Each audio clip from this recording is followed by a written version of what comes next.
So the point of my conversation tonight was actually to bring you guys some tips and some to help you plan for this year, maybe help you out before you file your tax returns for last year. And some of the things, most of what I'm going to talk to you about is the new tax law, because it really had some sweeping effects on businesses and individuals. The home office is no longer deductible if you're claiming it as an employee, an unreimbursed employee expense. You can't, if you're a W-2 employee, you can't claim home office any longer. But if you are in business for yourself and the home office is the primary location of the business, then you can still take that home office deduction. A lot of people overlook that one, and even when I sit down with clients and say, do you have a home office? They don't have an outside office. I know that because I'm not seeing rent on their books where they're paying for an office space. No, I don't really have a home office. Where do you do, where do you do everything? Where's all your paperwork? It's a really decent deduction if you can take it. You take a percentage. If you have a 2,000 square foot house and you're using 200 square feet, which is a typical bedroom, as an office, then you can take 10% of all the costs of operating your house. And that includes the interest on the mortgage, the insurance, property insurance, the property taxes, all your utilities, landscaping, pest control. You add all of that up, take 10% for a whole year and take 10% of it, and that has to be a pretty good deduction. But you have to be careful with it because it is one of the areas that is most flagged by the IRS for small businesses. For audit, if they see it on your tax return, they may come out and say, show me your office. And the best way to prove that is to take a picture with the date. You set your little office up, take a picture with the date, showing that you had that set up, and then showing that it's 10% of the square footage of your house, and you're all set. I actually, for a couple of years, took 25% of my house as an office expense. But my house really, 25% of my house really was my office. I had myself and 3 employees working from a space on the first floor of my house that was separated from my actual living space. So I had pictures and videos of the space and showed where I had 3 computers set up, everything, So it can be a really good expense. You just have to be careful and make sure you can document it if you ever get audited. And it has to have a door? It has, well, I don't think I've ever seen anything that says it has to have a door. What you don't want to have is a bed in the room. Don't have a futon in the room. Make it what if designated. your job includes sleeping? Day. Corporate policy, take a siesta. But you're getting into a whole different area. There's always exceptions to the rule. That gets into the illicit. If you're in the adult industry, a bedroom could be an office. Answer the question. That gets into another trivia one that I have for later. There has been proven that you can actually have cosmetic surgery, breast augmentation, that kind of thing, and have it be a tax deductible expense if your wife's a stripper. So What about really? it actually went through tax case and was accepted as being a tax deductible expense because it increased her ability to make money. Business equipment. There you go. So that's on the home office. Charitable donations. How many of you think charitable donations are always deductible? I do. Yeah, that's what I thought.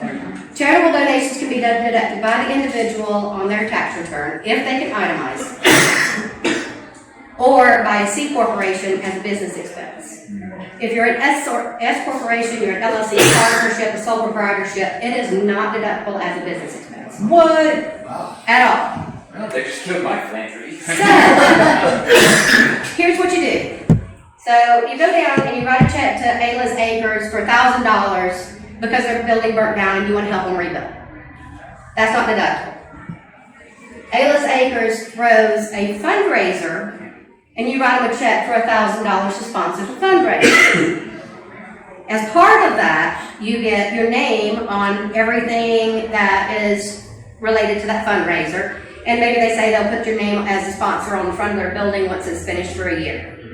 Okay, well, all of a sudden that $1,000 became advertising, not a contribution. So now it's 100% deductible.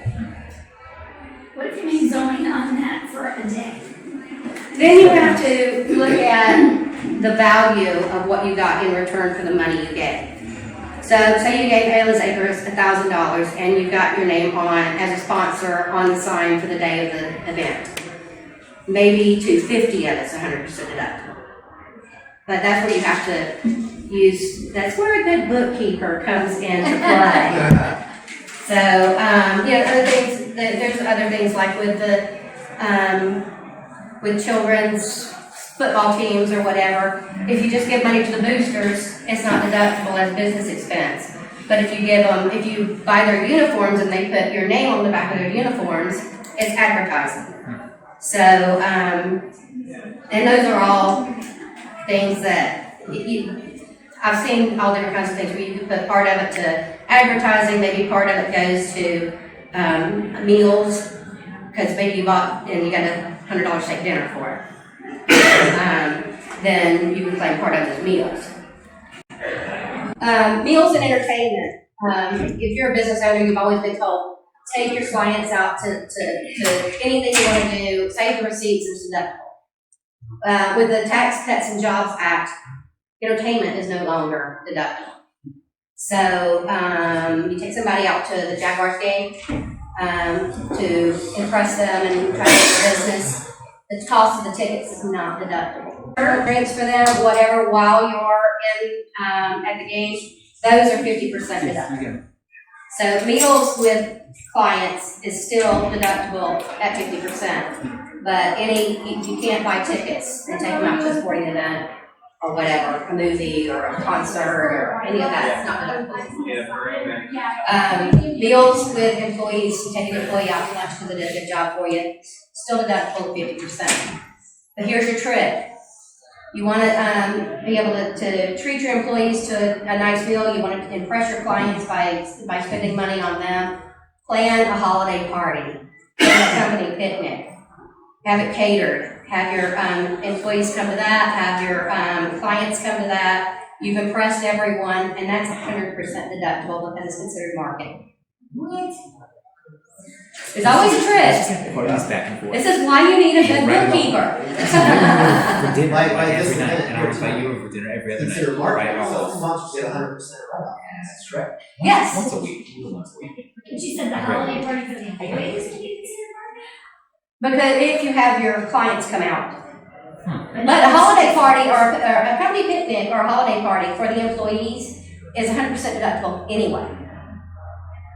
If you buy pizza for your employees while they're working overtime, you buy donut coffee for your employees while you're having a company lunch meeting or whatever, breakfast meeting, those are still 100% deductible. Do you have to have employees?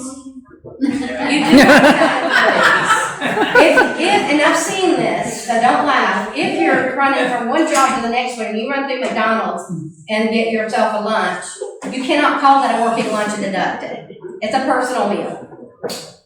So, if you're going to run through McDonald's, buy at least 2 quarter pounders of cheese and say that your employee was with you, okay? We split a burger. What if you're on tonight? I'm sorry. Out of town meals is, if you're out of town for business purposes, then the meals can be 50% deductible. What's considered out of town? Yeah. You have to be far enough away that the hotel room or overnight stay is required. Oh, geez. A long way. Yeah, always try. Deductible expenses. These are some things that people may or may not always think about. Of course, everyone knows wages are deductible. If you hire a contractor, it's deductible, but make sure you send that contractor a 1099. Otherwise, you really shouldn't be deducting it. If you do deduct it as a business expense and you don't send a 1099 and you get audited, you become responsible for the taxes that should have been paid on those earnings. Business travel is deductible, home office, interest on business loans, professional fees for your accountant, your bookkeeper, your tax preparer, your attorney. Those are all deductible as long as they're not exorbitant fees. Certain taxes such as real estate tax on your office, sales tax, payroll tax, any business insurance, all of your depreciation, and then the good old QDI, which is one thing that the Tax Cuts and Jobs Act did do nicely for the small business. It did increase the ability to reduce net income at tax time.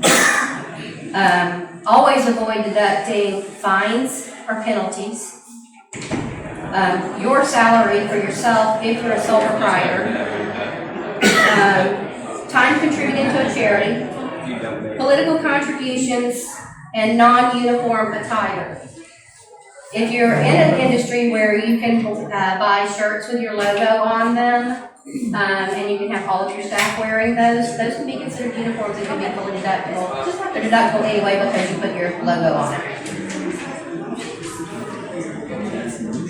This is one of my favorite topics to talk about for people that are new business owners especially. It's the subcontractor versus employee. And that's in here, in the little packet that I gave you guys. This is actually just a quick list of deductible expenses for a small business.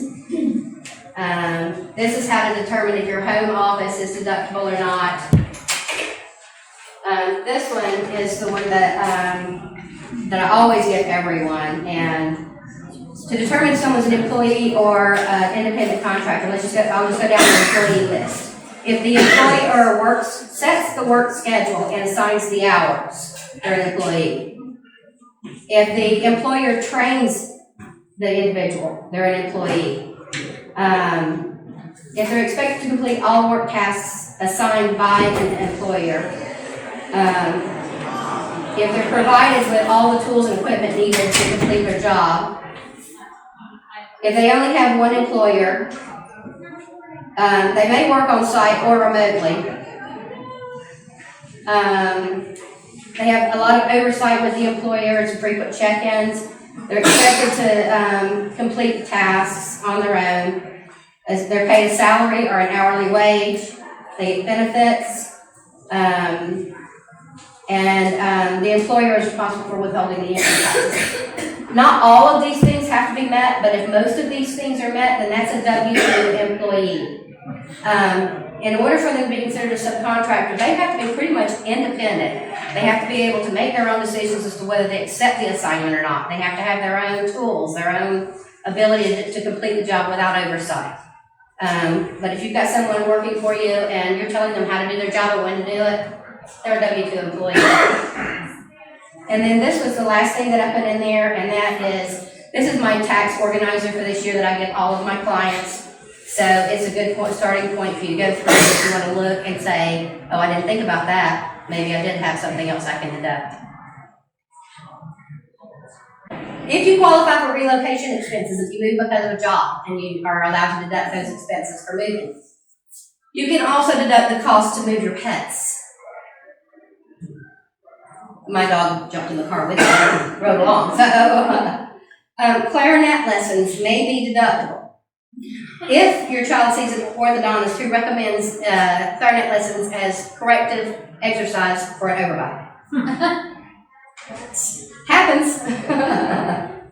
The cost of operating a swimming pool can be deductible if your doctor orders the swimming to treat a medical condition. I'm gonna need a doctor. who will do that, and then I get a pool for free. The cost of smoking cessation programs, patches, and aids are all tax deductible. And this was an interesting one for me. Child care costs paid for performing charitable work, for the time you spend away from the child to perform charitable work. The cost of child care is deductible. But you get no deduction for your time. Getting in shape can be deductible. The cost to improve your physical condition, if your doctor tells you your condition is putting you or your health, your life or your health in jeopardy. So, you join a gym. Yeah, because round is a shape. Round is a shape. And that's what I'm aiming for. You can deduct the cost. You can deduct the cost of having a pet and their veterinarian expenses and so forth if that pet is protecting your business property.